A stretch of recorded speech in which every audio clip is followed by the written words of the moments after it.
In this video, I'll show you how you can download applications on your OnePlus Watch 4. Now all you have to do is open the Google Play Store on your OnePlus Watch 4, and to do this, simply press the crown button once to access all the applications and then find the Google Play Store. So here it is, tap on it. And then from here you can see a list of all the applications that you can download, as you can see.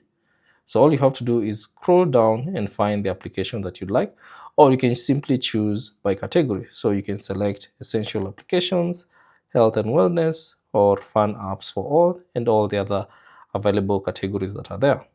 So let's say, for instance, if you want essential applications, tap on that category and you should see a list of all the essential apps for your device.